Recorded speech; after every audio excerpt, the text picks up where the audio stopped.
everybody, and welcome to my channel. Today we're talking with Rett MacPherson, and we're going to look at the subject of genealogy. So, Rett, can you tell us a little bit about how you got into genealogy? Sure. So, let's see.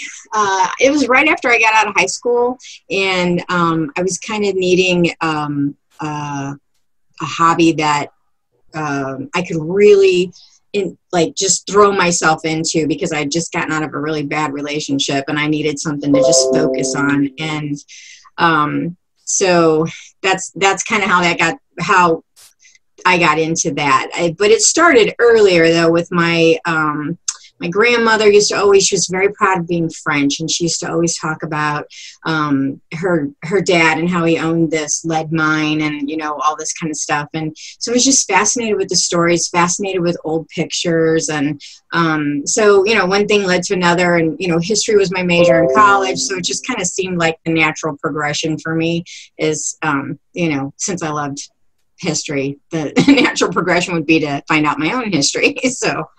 Yeah. So anyway, but back in the day when it was so time consuming, it was a whole different. Nowadays you can just sit on the computer for a couple of hours and, hook up with this family tree and that family tree. And so much of it's done for you. But when I started, it was a very time consuming thing. I would spend hours at the library and, go running outside to feed the meter and then going back in. And, yeah, the microfiche film and microfiche and, you name it. So anyway, so it was something I could really pour myself into, and it was in my interest, that area. So. Okay. So what are some of the things that you found out? Oh gosh. Well, three of my four grandparents are all basically Scots-Irish. Most of my family, with some German in there, most of my family are what they call first families of Virginia. So I didn't really have Mayflower ancestors or New England ancestors. It was all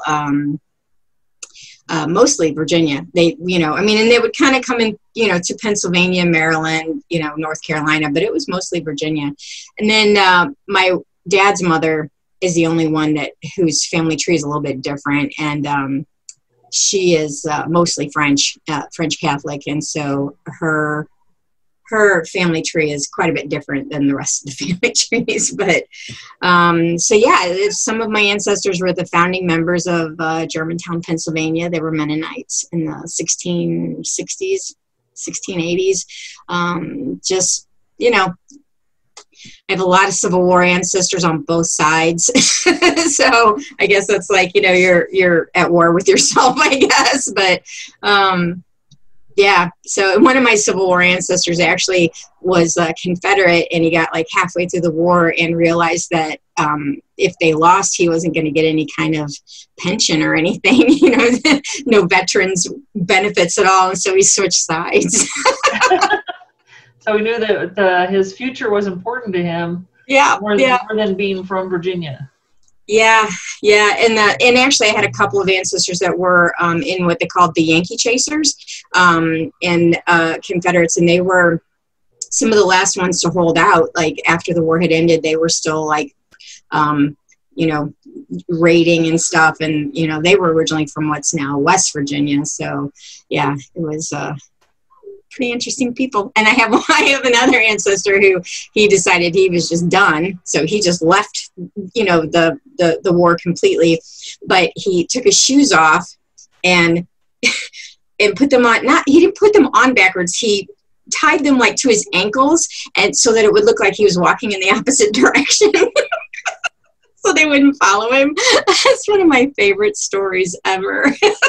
So anyway, of course, we also had a lot of the rumors of the Native American, and it seemed like every single person that I would contact would, especially on my mom's side of the family, they would say, oh, there's this, we're part Native American. Usually it was Cherokee.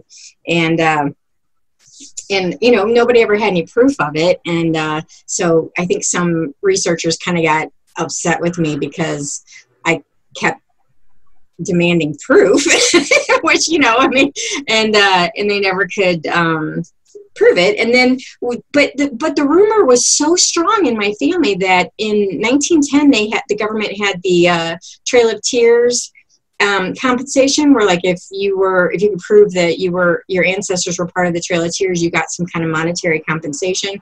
And or maybe it was 1907. Anyway, and I actually have the affidavits from my mom's family where they filed for this. Like, they really believed this. And then DNA comes along, and guess what?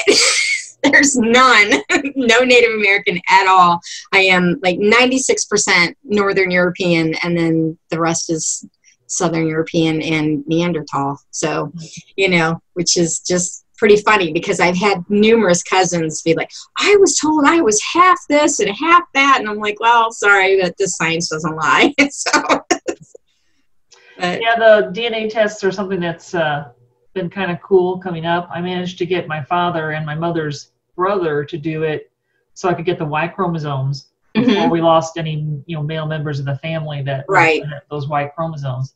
Yeah. So, yeah, that was interesting, because the Y chromosome that my mother's family had, obviously my mother didn't have it, but her brothers did, is from North Africa. So, and that haplogroup is common in North Africa and also southern Spain. So you're thinking that there had to be a Berber, right? When Teresa's 10,000 Berbers come across the Strait of Gibraltar in 701 or 711 or something.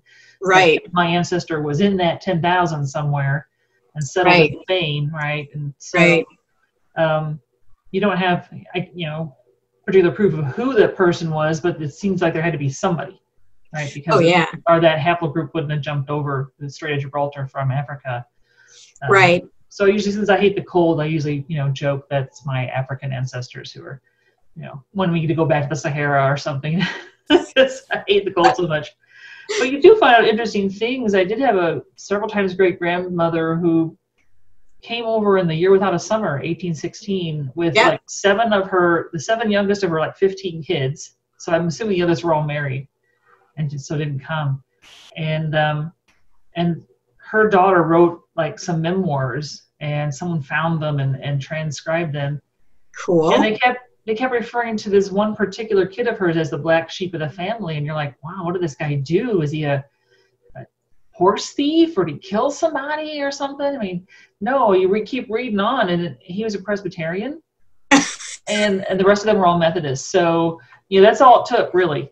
Isn't that funny? To be that black sheep that everybody was like, oh man, he's the weird one. That's funny. Yeah, I have stubbornness runs in my DNA. My great-grandfather, he started out Baptist, and he got into a fight with the minister at that church, and it was right at the time like his wife and youngest child had passed away. She died in childbirth, so this was his first wife, and his wife and child were buried in that cemetery. But he had told the preacher there that he would never step foot on that property again. He was never speaking to him again. And so sure enough, when I started tracing my family tree, I was in the cemetery, and I found these two tombstones that were propped up against a tree, and they were for his first wife and his baby.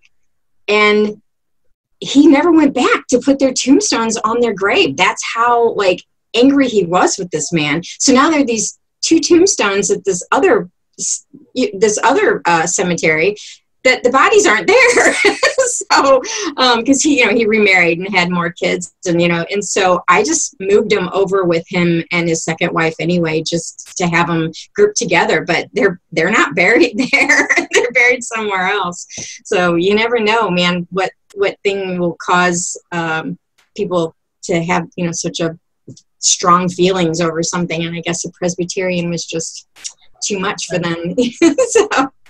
But anyway, then he became a Methodist after that. So, I mean, it was like whatever the argument was, it was enough that he never went back to put the tombstones in. He completely switched faiths. So, well, not faith, but churches, so. Yeah, you can also see what kind of tragedies were in people's lives. I had this picture, and the name was on the back, and it's like, well, she's not really related to me, but she was like my great-great-grandfather's stepmother. And so as I was looking at the date of her marriage versus the date of all the children's birth dates, she married this great-great-great-grandfather of mine 5 months after his youngest was born. So you know that his wife probably died either in childbirth or shortly thereafter, and it took him 5 months to find someone who's willing to move into the house, marry him, and take on these 3 kids who are 4, 2, and 5 months old.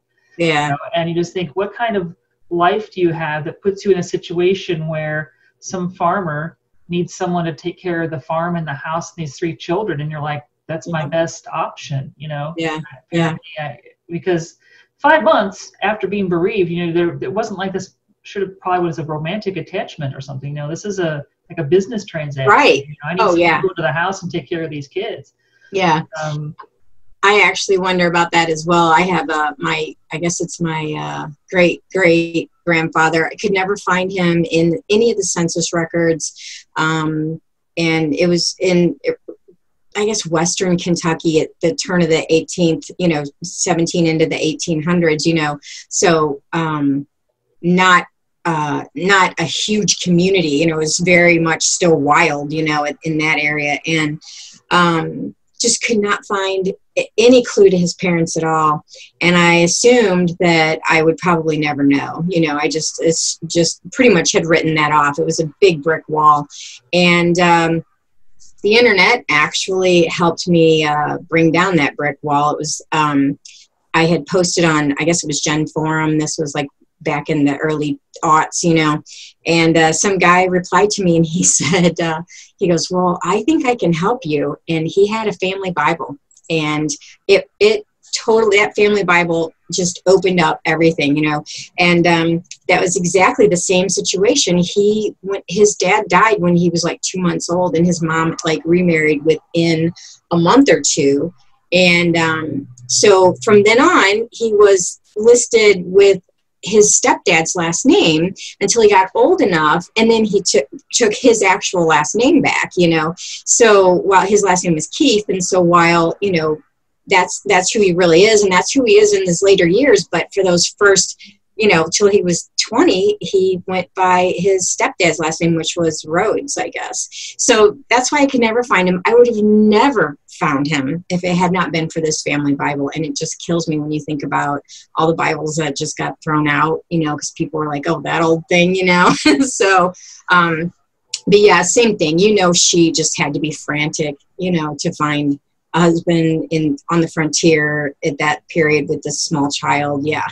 Same thing. She had to just be beside herself over what she was going to do, So what advice do you have for people breaking into genealogy now? Now that things have changed so much and there's the internet. That's a good question, because it really is, you can pretty much go to ancestry.com or even the Latter-day Saints, you can go to their websites and all of the census records now are in one place, and you might not be able to find every record you want, but believe it or not, a lot of people, they're not really interested in the actual documents or the records. They're really just interested in, the names on the tree, how far back can I get, kind of thing. But for me, I love the documents. And you'd be surprised little pieces of information you can get on these documents that's not going to show up on somebody's family tree, because they're just putting names and dates in,